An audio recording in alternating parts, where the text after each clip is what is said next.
नमस्कार मित्रों, आज के इस वीडियो में एक बार फिर से आप सभी का बहुत बहुत हार्दिक स्वागत है।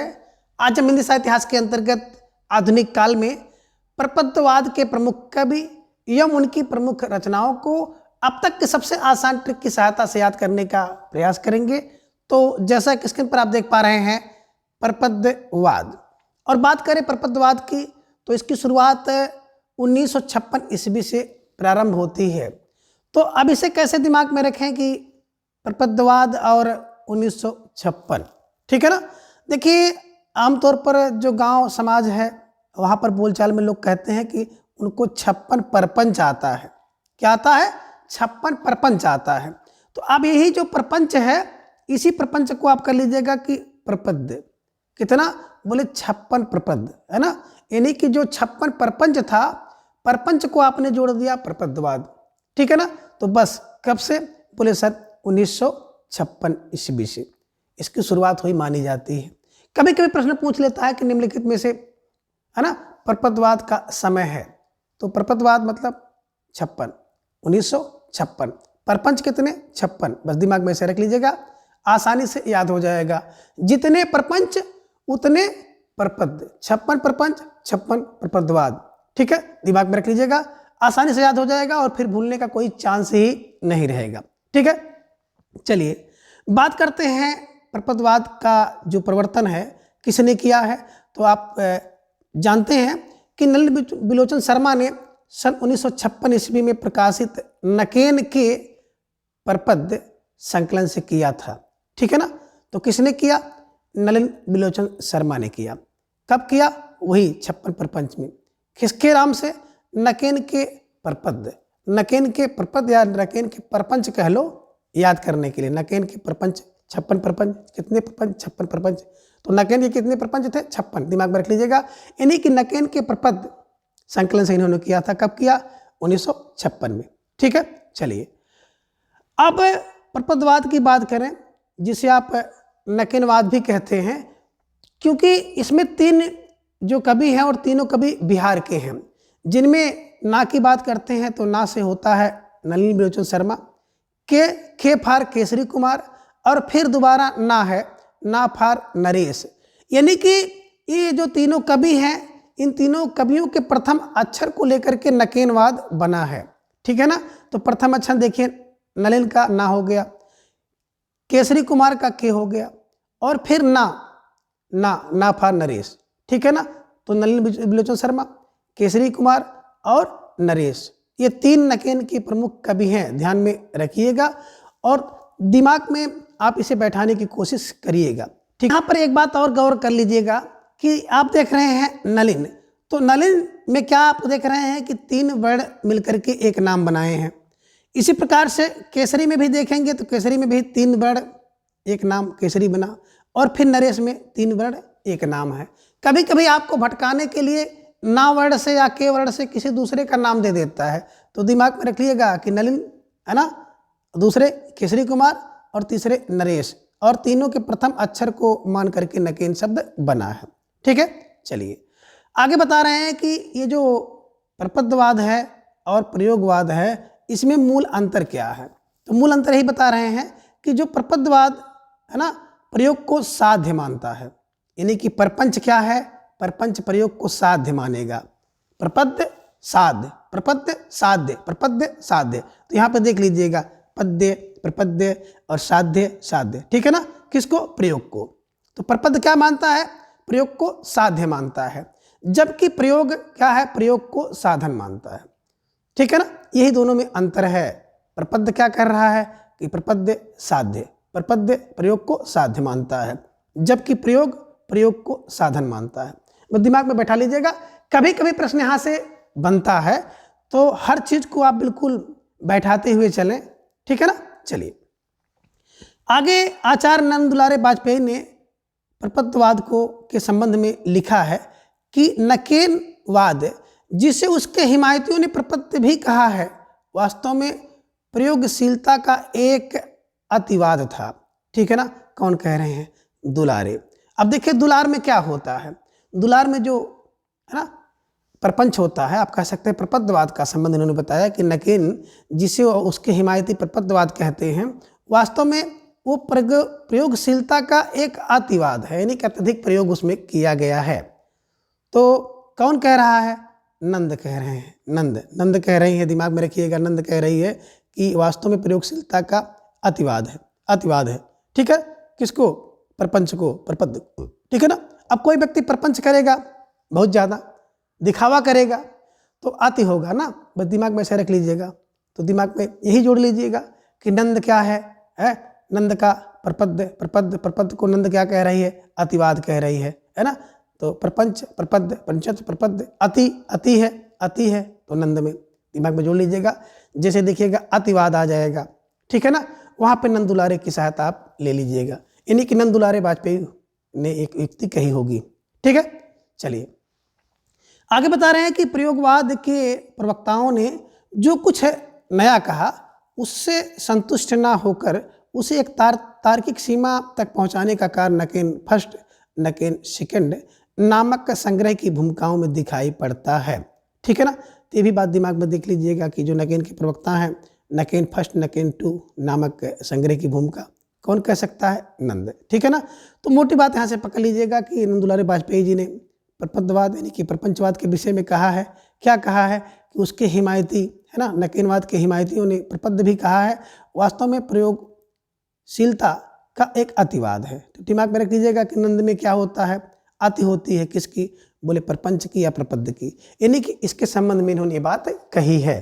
ठीक है, चलिए अब आगे है सन 1952 ईस्वी में नरेश के संपादकत्व में, यानी कि नरेश जी ने इसका संपादन किया है, में प्रकाशित पत्रिका जिसका नाम है प्रकाश में नकेनवादियों ने प्रपदवाद को तथाकथित प्रयोग 10 सूत्री घोषित किया।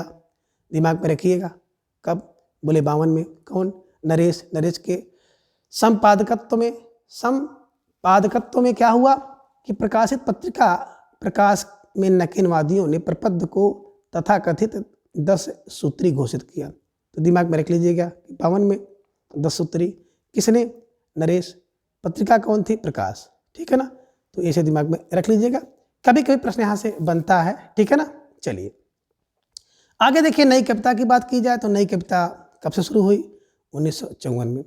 प्रपंच आपने क्या देखा? 56 प्रपंच था, यानी कि प्रपदवाद 56। नई कविता 2 वर्ष पहले आ चुकी है, यानी कि 54 में। तो दिमाग में रख लीजिएगा कि कविता कितनी? बोले भैया नई कविता कितनी है? बोले 54। तो नई कविता 54। ठीक है, ऐसे दिमाग में रख लीजिएगा। और देखिए नई कविता नाम आगे का दिया हुआ है। तो नई कविता नाम किसने दिया? बोले सर आगे है। ठीक है ना।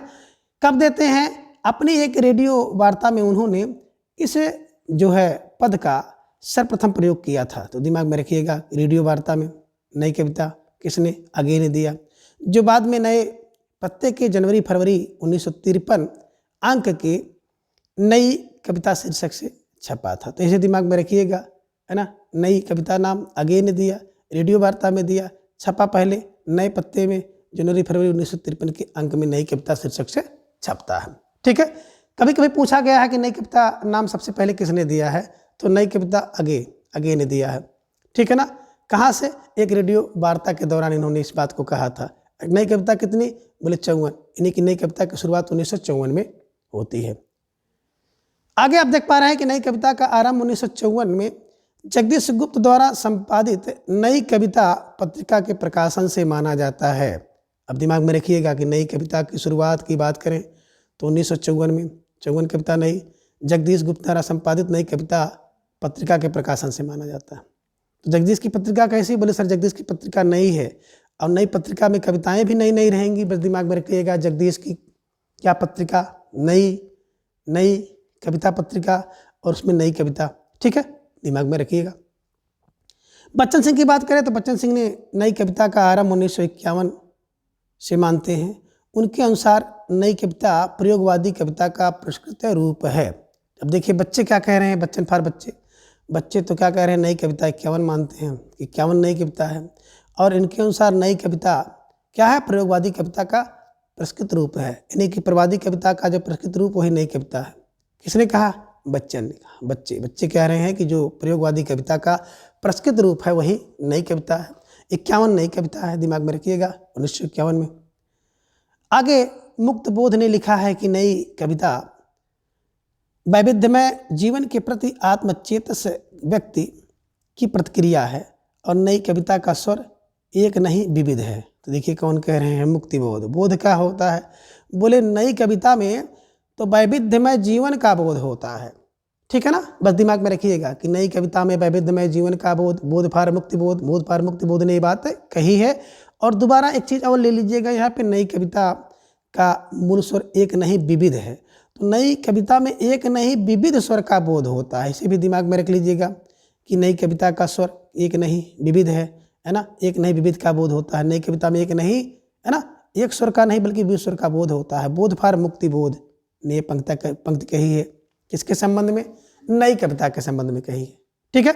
चलिए आगे डॉक्टर धर्मवीर भारती जी कहाँ शांत रहने वाले हैं, उन्होंने भी अपनी बात रखी है कि नई कविता प्रथम बार समस्त जीवन को व्यक्ति या समाज इस प्रकार के तंग विभाजनों के आधार पर ना माप करके मूल्यों की सापेक्ष स्थिति में व्यक्ति और समाज दोनों को मापने का प्रयास कर रही है। अब देखिए धर्म क्या है, बस दिमाग में रखिएगा, धर्म व्यक्ति और समाज दोनों को मापने का काम नई कविता। नई कविता में क्या है भैया, धर्म है। जो धर्म है वो क्या है, व्यक्ति और समाज दोनों को मापने का काम कर रहा है। व्यक्ति और समाज दोनों को मापने का काम कौन कर रहा है, धर्म कर रहा है। कैसे, नई कविता, नई कविता के माध्यम से। तो दिमाग में ऐसे रखिएगा कि नई कविता के विषय में किसने, धर्मवीर भारती ने क्या कहा कि व्यक्ति और समाज दोनों को मापने का काम नई कविता करती है। तो व्यक्ति और समाज दोनों को मापने का काम नई कविता करती है। नई कविता में धर्म करते हैं, है ना, बस दिमाग में ऐसे रख लीजिएगा। कौन, व्यक्ति और समाज दोनों को मापने का काम नई कविता से होता है। किसने कहा, धर्मवीर भारती ने कहा, ठीक है। चलिए आगे डॉक्टर रामस्वरूप चतुर्वेदी जी ने लिखा है कि नई कविता में समग्र मनुष्य की बात ही नहीं कही गई है वरन मनुष्य के समग्र अनुभव खंडों को संयोजित किया गया है। ये भी देखिए बड़ी महत्वपूर्ण बात है। डॉक्टर रामस्वरूप ने कहा कि इस कविता में मनुष्य के समग्र, है ना, तो कविता में मनुष्य के समग्र की बात ही नहीं कही गई है, मनुष्य के समग्र अनुभव खंडों को भी संयोजित किया गया है। तो देखिए स्वरूप, जो राम का स्वरूप होगा वो क्या करेगा, मनुष्य के समग्र की ही बात नहीं बल्कि उसके समग्र अनुभव और खंडों को भी संयोजित करता है। बस दिमाग में रख लीजिएगा कि राम का स्वरूप बिल्कुल मनुष्य के समग्र, है ना, और अनुभव खंड की बात करते हैं। बस दिमाग में ऐसे रख लीजिएगा, आसानी से बैठा रहेगा और अगर प्रश्न परीक्षा में आ गया तो आप इसको सही से बना ले जाएंगे, ठीक है। आगे डॉक्टर रामस्वरूप चतुर्वेदी ने भाषा संवेदना और सर्जना नामक जो इनकी पुस्तक है, इसमें नई कविता के संदर्भ में इन्होंने लिखा है कि आज की कविता को जांचने के लिए जो प्रास के रजत पास से मुक्त हो चुकी है, अलंकारों की उपयोगिता अस्वीकार हो चुकी है और छंदों की पायलें उतार चुकी है, काव्य में भाषा का ही आधार शेष रह गया है, क्योंकि कविता के संगठन में भाषा प्रयोग की मूल केंद्रीय स्थिति है, ठीक है ना। और कविता आगे बता रहे हैं कि उत्कृष्ट शब्दों का उत्कृष्ट क्रम है, दिमाग में रखिएगा। तो मोटी बात इन्होंने क्या बताई, किसमें बताई, भाषा संवेदना और सर्जना पुस्तक में इन्होंने बताया कि आज की कविता को जांचने के लिए जो प्रास के रजत पास से मुक्त है, कौन भैया, देखिए राम का स्वरूप क्या है, वो प्रास के रजत पास से मुक्त है। राम स्वरूप दिमाग में रख लीजिएगा।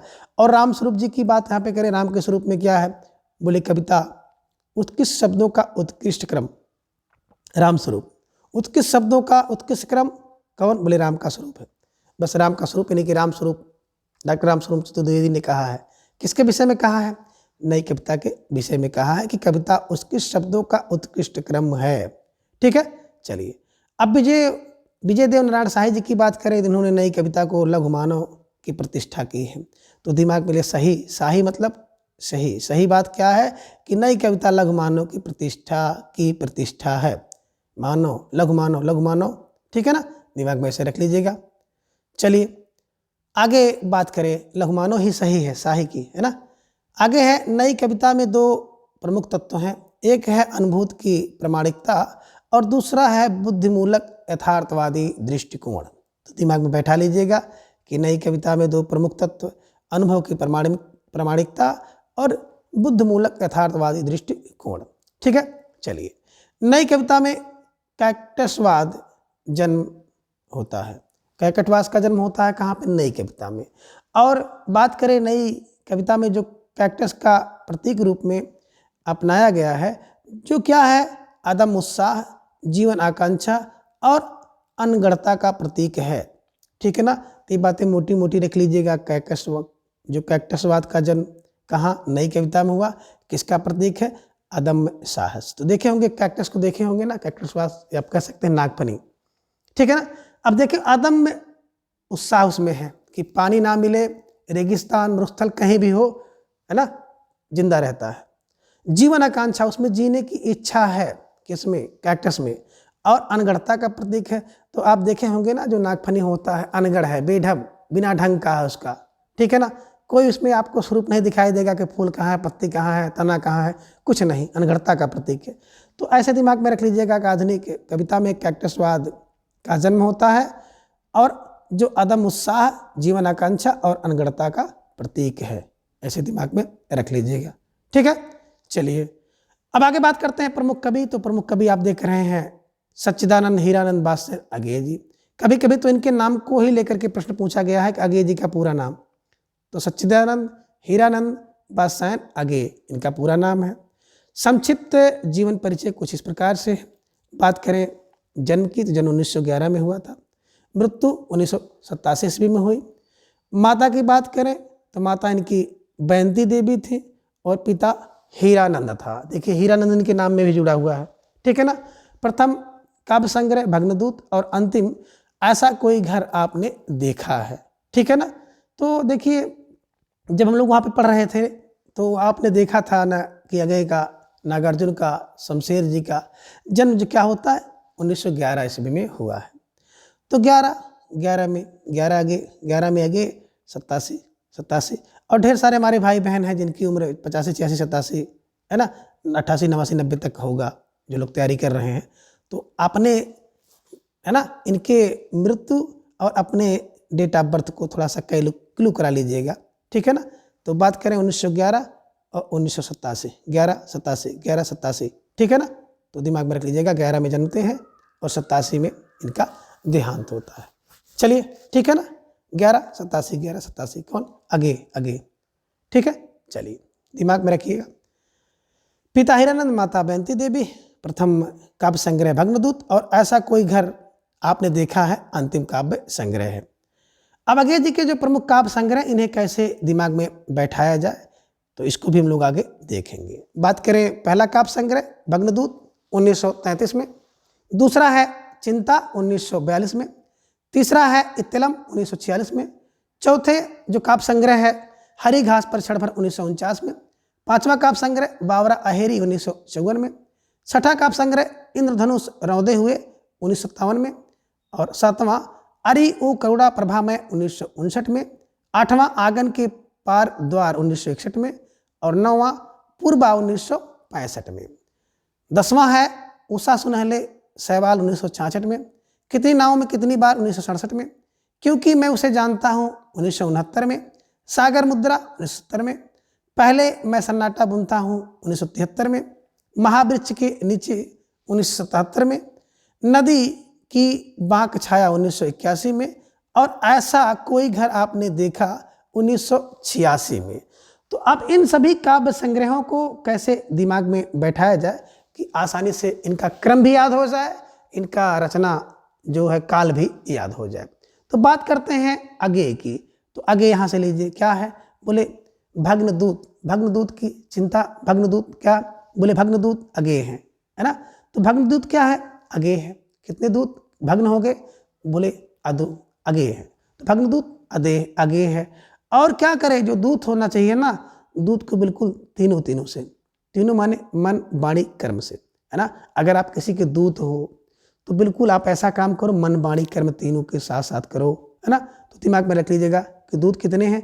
बोले सर आप राम के ही ले लीजिए कि राम के कितने दूत हैं। तो राम के कितने दूत भग्न हो गए, या भग्न दूत कितने हैं? तो भग्न दूत बोले अगेय हैं, है ना? राम के दूत यानी भग्न दूत कितने? अगेय हैं। और क्या है? वो तीनों से, है ना, मन वाणी कर्म से उनकी सेवा में लगे हैं। चलिए ठीक है ना? तीनों फार मतलब 33 में।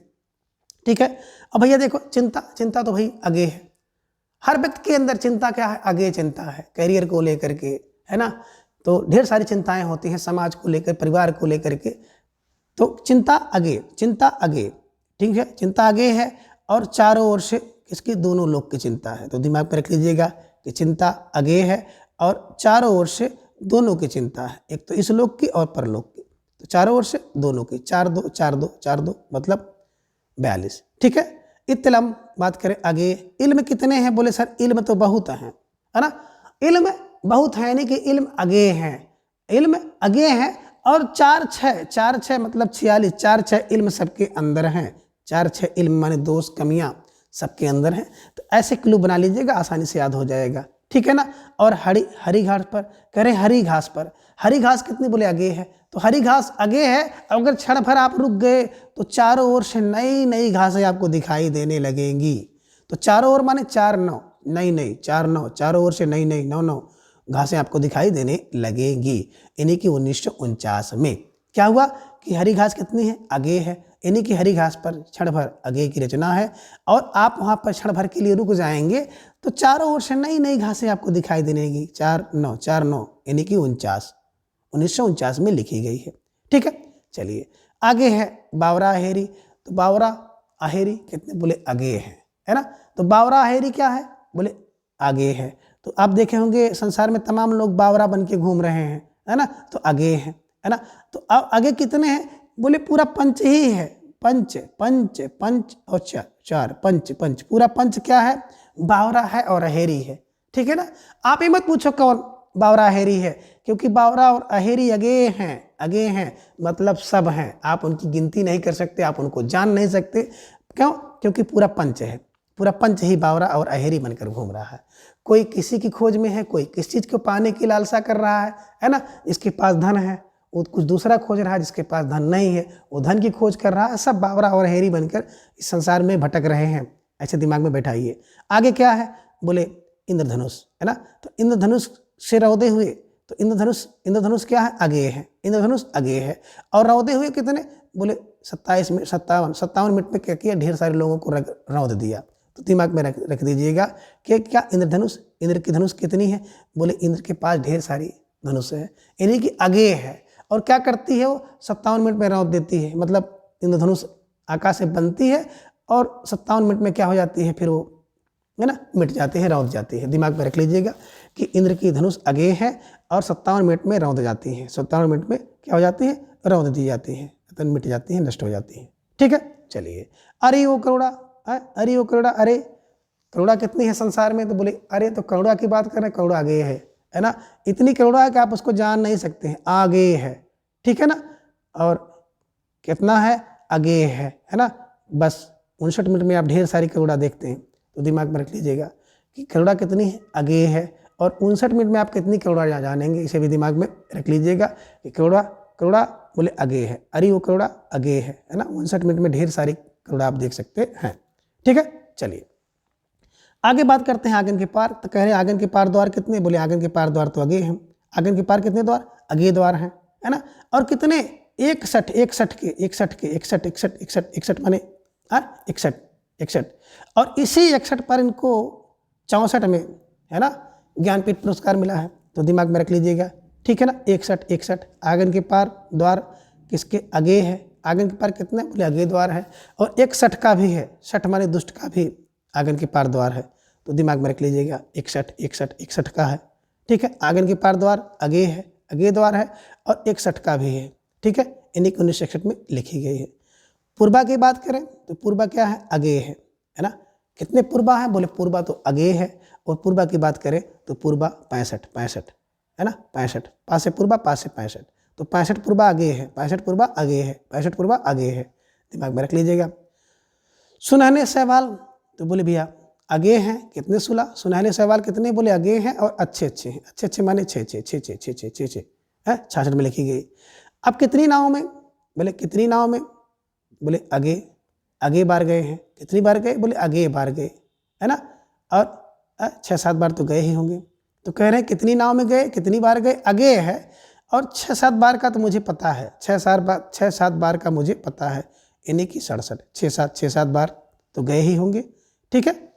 कितनी नाव में कितनी बार गए, अगे है, लेकिन 6-7 बार तो गए ही होंगे, ठीक है ना।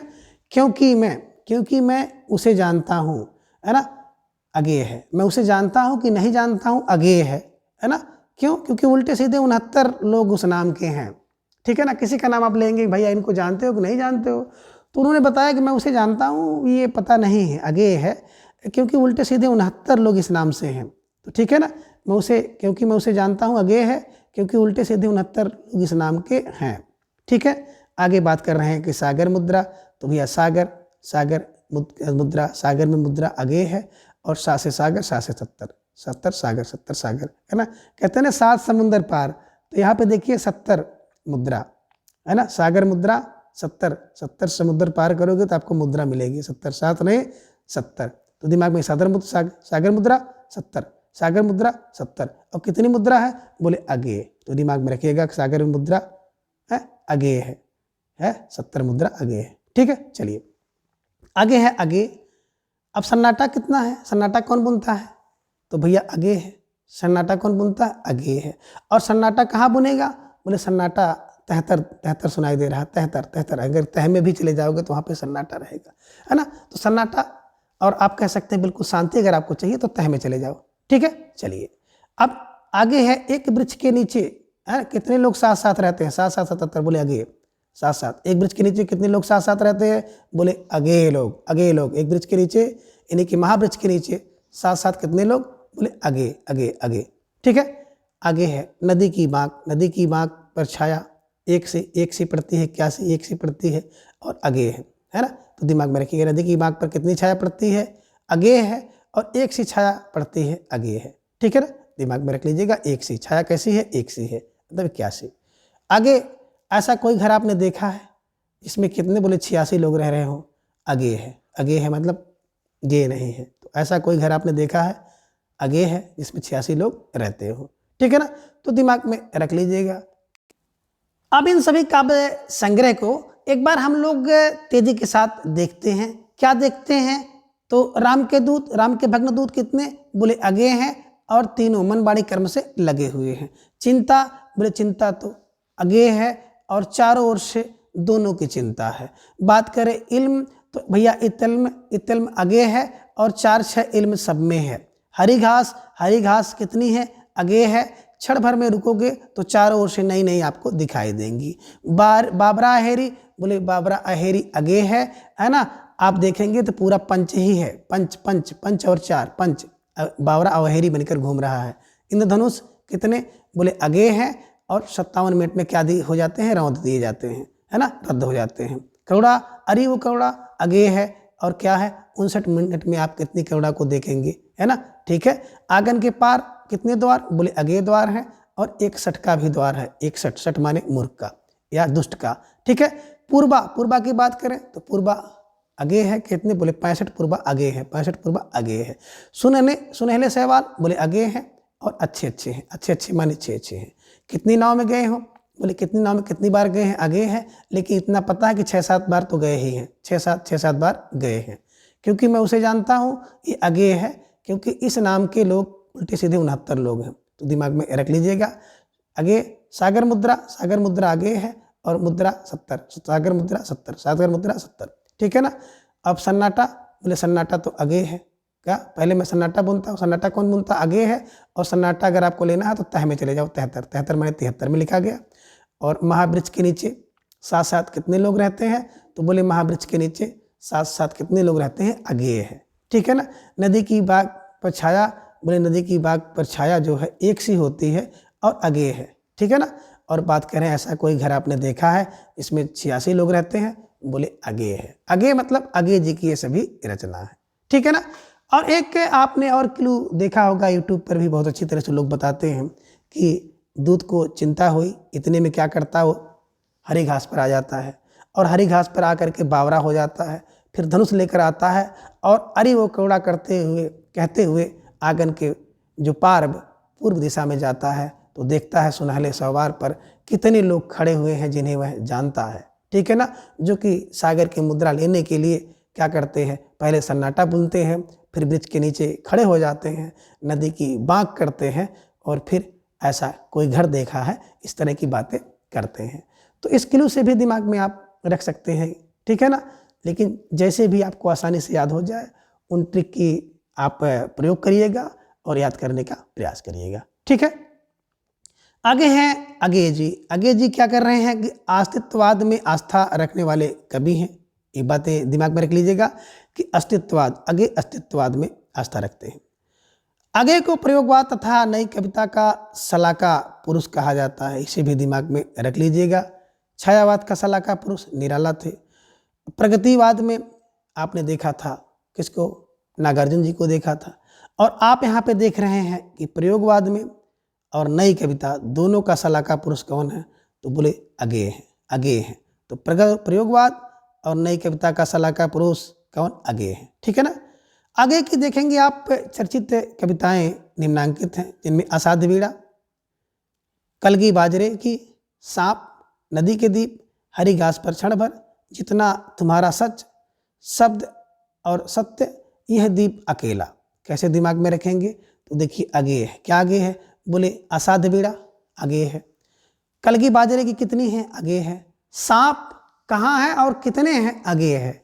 नदी के दीप कितने हैं, अगेय है। हरी घास पर क्षण भर रुकोगे तो आपको अगेय घासें दिखाई देंगी। और जितना तुम्हारा सच है, अगेय है। हम नहीं जानते तुम्हारा कितना इसमें सच है। कोई व्यक्ति आता है ना, खूब बोलता है ऐसा है वैसा है, तो आप कह देते हैं ना कि जितना तुम्हारा सच है, अगेय है। हम नहीं जानते कितना सच है, कितना झूठ बोल रहा है, ठीक है ना। शब्द और सत्य अगेय होते हैं। यह दीप अकेला है, अगेय है, अगेय की रचना है, ठीक है। आगे बता रहे हैं कि असाध्य बीड़ा एक लंबी कविता है। असाध्य बीड़ा एक लंबी कविता है जिसका मूल भाव है अहम का विसर्जन। अहम माने अहंकार का, विसर्जन माने त्याग। तो रख लीजिएगा कि असाध्य बीड़ा एक लंबी कविता है, इसका मूल भाव है अहम का विसर्जन। कभी कभी प्रश्न पूछ लेता है कि असाध्य बीड़ा किसकी रचना है, तो आप अगेय लगाएंगे। और असाध्य बीड़ा का मूल भाव क्या है, तो अहम का विसर्जन है, ठीक है। चलिए अब अगले बड़े प्रसिद्ध कवि हैं मुक्ति बोध जी। और बात करें मुक्ति बोध जी का, तो मुक्ति बोध जी का जो पूरा नाम है गजानन माधव, इनका पूरा नाम है। और मुक्ति बोध इनको उपाधि दी गई है और हम लोग कहते हैं गजानन माधव मुक्ति बोध, ठीक है। अब इन्हें गहन अनुभूति और इंद्रिय बोध का कवि भी कहा जाता है, दिमाग में रख लीजिएगा। तो यहाँ पे क्या देख रहे हैं, गजानन, गजानन और गहन, गजानन गहन को मिलाइएगा। गजानन गहन, गजानन गहन अनुभूति और इंद्रिय बोध का कवि हैं, ऐसा भी इन्हें कहा जाता है। तो दिमाग में रखिएगा गजानन, गजानन गहन, गहन गजानन, गजन गहन, गहन गजानन। जहाँ पे गहन देखिएगा अनुभूति की बात आएगी, वहाँ पे गजानन के पास आप जाइएगा, ठीक है ना। तो गजानन माधव मुक्ति बोध क्या गहन अनुभूति और तीव्र इंद्रिय बोध के कवि हैं, ठीक है। अब गजानन माधव मुक्ति बोध की दो काव्य कृतियाँ बड़ी प्रसिद्ध हैं, जिनमें पहला है चाँद का मुँह टेढ़ा है 1964 में, ठीक है ना। दूसरा है भूरी भूरी खाक धूल 1980 में। तो दिमाग में रखिएगा। कैसे दिमाग में रखें, तो देखिए मुक्ति बोध को हम लोग हमेशा कहते हैं बोध, ठीक है ना। क्या चाँद का मुँह टेढ़ा है, ठीक है ना, ये सच बात है, सच में, सच में, है ना। सच, छ फार छ, च फार चार। तो सच में चाँद का मुँह टेढ़ा है, ऐसा बोध हुआ, है ना। जब मुक्त व्यक्ति होता है तो उसको बोध हो गया क्या, कि सच में, सच में, सच में, सच में क्या है, चाँद का मुँह टेढ़ा है, ऐसा बोध हो गया। बोध क्या हुआ, अब बोध हो रहा है क्या, सच में, स फार छ, च फार चार। तो सच में बोध हो गया, 64 है ना, तो सच में बोध हो गया क्या, कि चाँद का मुँह टेढ़ा है। बोध पार मुक्ति बोध, ठीक है। और क्या होता है, और बोल रहे हैं कि भूरी भूरी खाक धूल। जब व्यक्ति 80 वर्ष का हो जाता है ना, तो भूरी भूरी, है ना, धूल फाँकता है, धूल छाँकता है ना, तब तो उसको बोध होता है। 80 में व्यक्ति को भूरी भूरी खाक का बोध होता है ना। जो भी आपका यश है, उत्कर्ष है, आपका अच्छा धन दौलत सब कुछ संग्रहित कर रहे हैं, कमा रहे हो, तो अंत में देखे होंगे ना कि जब स्थिति 80 पे पहुंचती है, यानी कि व्यक्ति वृद्ध हो जाता है, तो भूरी भूरी धूल खाकता है ना, उसका कोई कदर नहीं करता है, उल्टा पलटा लोग बोलते हैं। तो इसे दिमाग में रख लीजिएगा, है ना। भूरी भूरी खाक धूल छांकता है, कब 80 वर्ष में व्यक्ति, है ना, तब उसको मुक्ति का बोध होता है। ठीक है, चलिए, मुक्ति का बोध या बोध होता है। आगे है मुक्ति बोध की चर्चित कविताएं भी आप देख लीजिए। अंधेरे में, ब्रह्मराक्षस, अंतःकरण का आयतन और भूल गलती। कैसे दिमाग में रखेंगे? देखिए, कोई व्यक्ति अंधेरे में पड़ जाता है तो उसे मुक्ति का बोध होता है। कोई व्यक्ति ब्रह्मराक्षस को देख ले तो मुक्ति का बोध उसे हो गया। और अंतःकरण में हर व्यक्ति मुक्ति का बोध चाहता है। और भूल गलती का भी बोध हम लोगों को तुरंत हो जाता है। अगर कोई गलती कर दिए, कोई भूल आप कर दिए, तो बोध हो जाता है कि हमने इस विकल्प को यहाँ पे लगा दिया, इस विकल्प को ऐसा कर दिया, गलती हो गई, मेरा सिलेक्शन नहीं हो पाएगा। ठीक है ना। तो दिमाग में मोटी मोटी बातें रख लीजिएगा कि बोध किसका होगा। एक तो अंधेरे में बोध हो जाता है, ब्रह्मराक्षस बोध करा देता है, अंतःकरण में बोध हो जाता है, और कोई भूल गलती हो जाती है तो उसका भी बोध हम लोग करते हैं। ठीक है ना।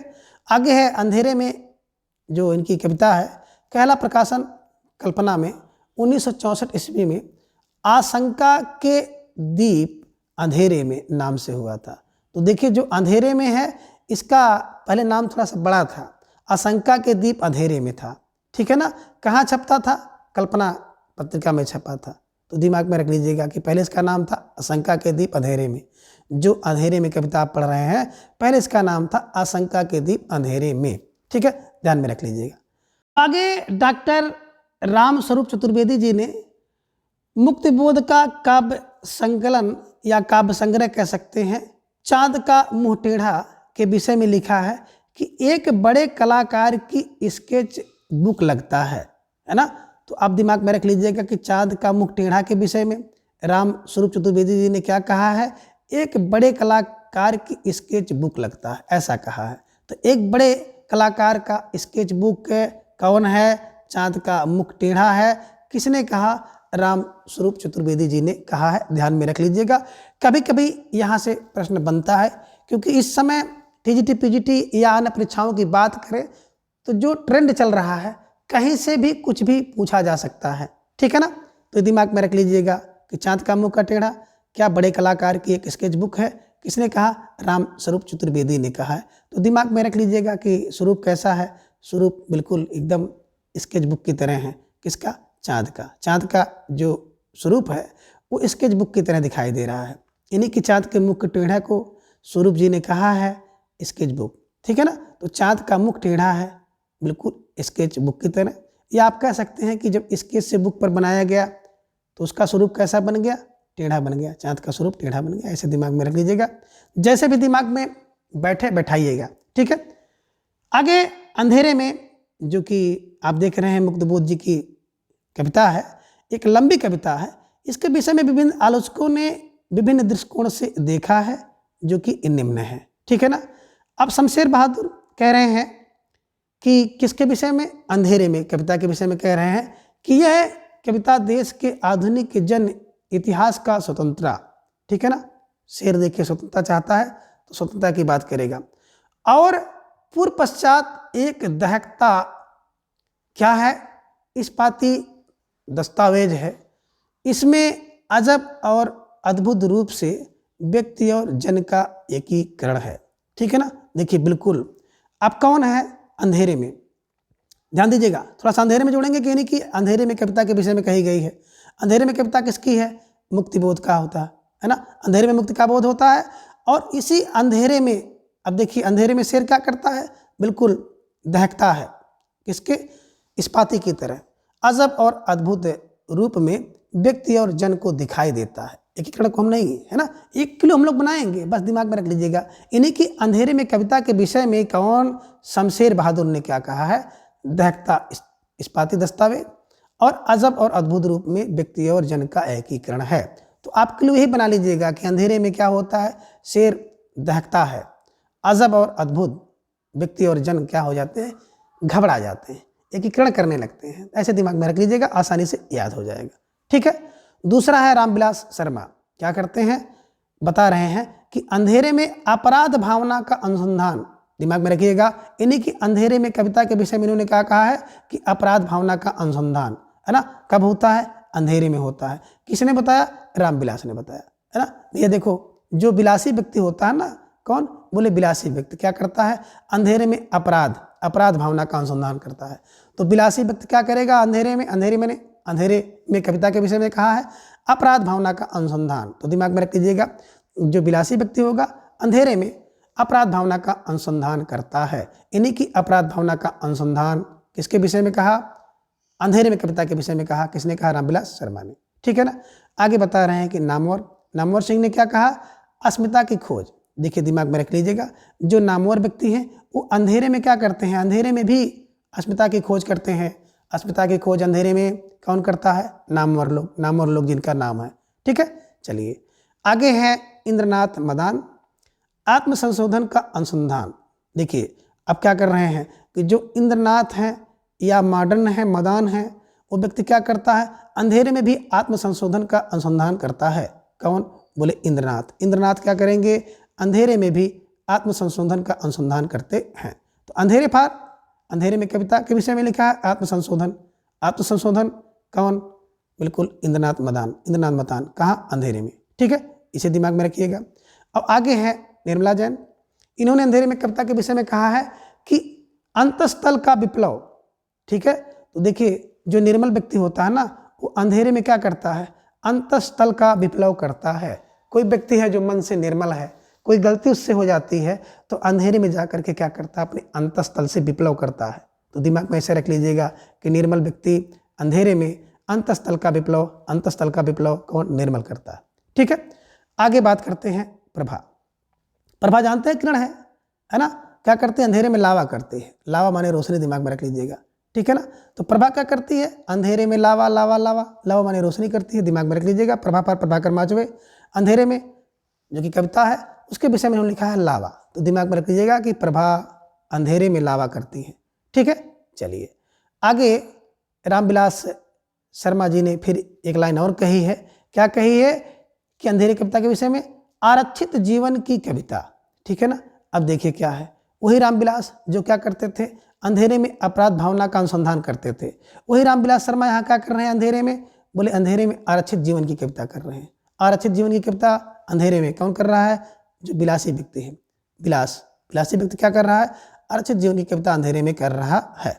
ठीक है, अब आगे डॉक्टर रामस्वरूप चतुर्वेदी जी ने अंधेरे में के लंबे खंडों में कब की समस्या है, समाज के उत्थान पतन और आंदोलन के बीच अपनी रचना के प्रेरक तत्वों का अभिज्ञान, रचना कैसे बाहर से अंदर आती है और फिर कैसे बाहर दूर दूर तक परिव्याप्त हो जाती है, ऐसा इन्होंने कहा है। तो दिमाग में रख लीजिएगा स्वरूप क्या है, तो स्वरूप यही है, अंधेरे में है ना, लंबे लंबे खंडों में कविता लिखी जाती है। अंधेरे में कैसे दूर दूर तक परिव्याप्त हो जाता है अंधेरा, ये दिमाग में रखिएगा। अंधेरे में उत्थान पतन भी होता है, आंदोलन भी होता है। तो ढेर सारी बातों का स्वरूप आप दिमाग में रख लीजिएगा। इन सब का स्वरूप कहाँ, बोले रामस्वरूप चतुर्वेदी जी हैं। और एक चीज़ और आप लोग ध्यान दिए होंगे कि रामस्वरूप चतुर्वेदी जी अगर किसी भी व्यक्ति वस्तु या रचना के बारे में जो कथन कहते हैं, बड़े लंबे लंबे कथन कहते हैं, तो थोड़ा सा इसको भी दिमाग में रखिएगा। ठीक है ना। आगे बात करें मुक्तबोध की, जो अंधेरे में कविता की रचना फैटेंसी शैली में किया गया है, तो दिमाग में रखिएगा।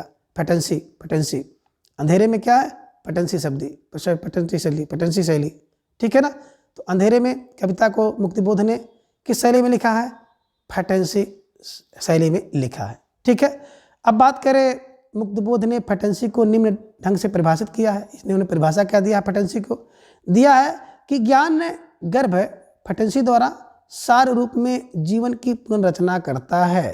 अब देखिए क्या बता रहे हैं, मुक्तिबोध बता रहे हैं कि जो फैटेंसी है वो ज्ञान गर्भ है ना, फैटेंसी के द्वारा सार रूप में जीवन की पुनर्रचना करता है। तो दिमाग में रख लीजिएगा, जीवन की पुनर्रचना कौन करता है, फैटेंसी द्वारा, मुक्तिबोध से होती है। और दूसरा कह रहे हैं कि जो फैटेंसी के अंतर्गत भाव पक्ष प्रधान और विभाव पक्ष गौण या प्रच्छन्न होता है। तो ये दिमाग में रख लीजिएगा कि मुक्तिबोध की जो फैटेंसी है इसके अंतर्गत भाव पक्ष प्रधान होता है और विभाव पक्ष गौण होता है। ठीक है। चलिए आगे है, इसके साथ ही साथ भाव पक्ष जो है कल्पना को उत्तेजित करता है और बिंबों की रचना करते हुए एक ऐसा मूर्त विधान उपस्थित करता है कि जिस विधान में उस विधान के ही नियम होते हैं। तो देखिए विधान में ही विधान के नियम होते हैं, ऐसी बात कौन कह सकता है, मुक्तिबोध ही कह सकते हैं। तो इस प्रकार से इन सभी ट्रिक की सहायता से आप इन सभी रचनाओं को और इन सभी कवियों को आसानी से याद कर सकते हैं। तो आज के इस वीडियो में बस इतना। अगले वीडियो में फिर हम इसके अगले भाग को जानेंगे। तब तक के लिए धन्यवाद, नमस्कार, बाय।